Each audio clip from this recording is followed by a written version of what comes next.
Indonesia sangat strategis berdasarkan letak geografis, ekonomi, dan sosial budaya.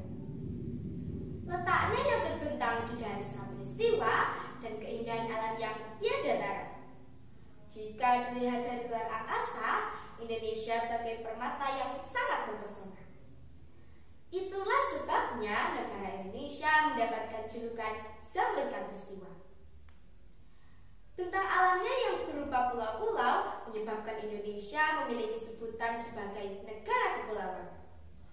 Jumlah pulau seluruhnya mencapai 17.504 pulau dengan populasi mencapai 270.203.917 jiwa pada tahun 2020.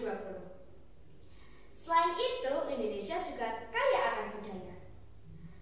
Kepulauan Indonesia sering disebut dengan Nusantara. Posisinya yang berada di antara beberapa benua menyebabkan negara Indonesia memiliki beragam suku bangsa, bahasa, agama, makanan tradisional, kesenian, dan tradisi atau adat istiadat. Salah satu tradisi atau adat istiadat di Indonesia adalah upacara Rambu Solo yang berasal dari suku Toraja di Kabupaten Tanah Toraja, Sulawesi Selatan.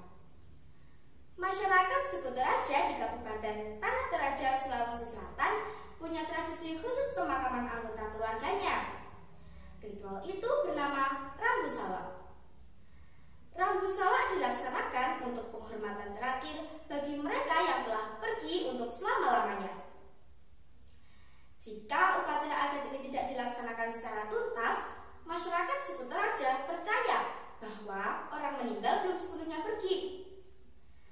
Sebelum upacara adat ini dilaksanakan, mereka masih menganggap mayat sebagai orang sakit. Seperti misalnya dibiarkan terbaring di tempat tidur, serta disediakan makanan dan minuman.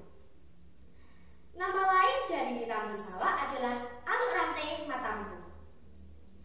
Upacara adat ini dilaksanakan ketika matahari mulai terbenam. Sinar matahari yang mulai meredup diartikan sebagai rasa duka usai orang terkasih tutup usia. Upacara adat ini cukup memakan banyak biaya. Setiap melaksanakan upacara adat ini diharuskan menyembelih kerbau, babi, dan waktu pelaksanaannya juga cukup lama. Inilah mengapa biaya yang dikeluarkan ekstra banyak. Ada beberapa tingkatan atau strata sosial dalam upacara Rambu Solo.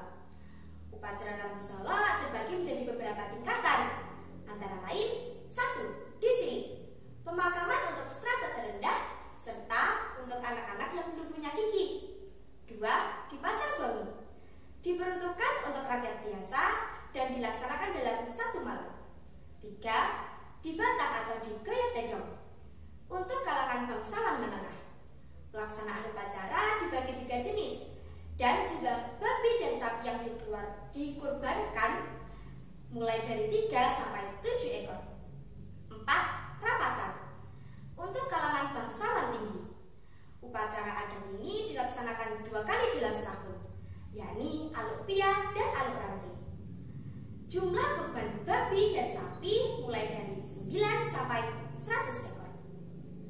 Secara garis besar, upacara Rambu Solo terbagi menjadi 2 prosesi, yakni rantai atau pemakaman dan pertunjukan kesenian.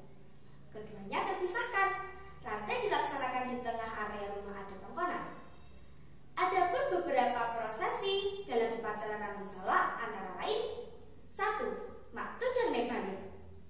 Jenazah dibungkus oleh kain kafan oleh pamebalun atau tomak kayu atau petugas khusus yang melaksanakan upacara tersebut. 2. Makroto. Peti jenazah dihias oleh benang, perak, dan emas. 3. Mak Popeng Kaluk Alam. Jenazah diturunkan ke lumbung dan disemayamkan. 4. Mak Palau atau Mak Pasungro. Jenazah diantar dari Tongkonan ke Lakian atau area pemakaman.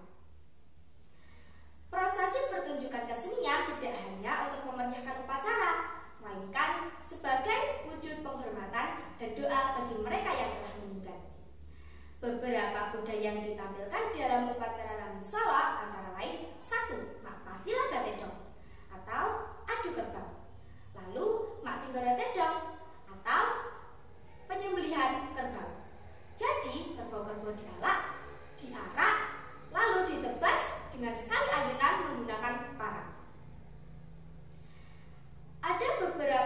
musik daerah dan tarian daerah yang ditampilkan dalam upacara Rambu Salak. Beberapa nilai yang mencerminkan masyarakat suku Toraja dalam upacara Rambu Salak adalah sikap tolong menolong, gotong royong, dan kekeluargaan.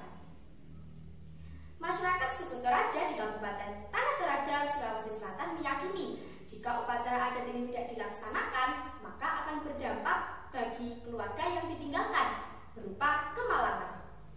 Oleh sebab itu, upacara adat ini masih terus dilakukan oleh masyarakat suku Toraja hingga sekarang.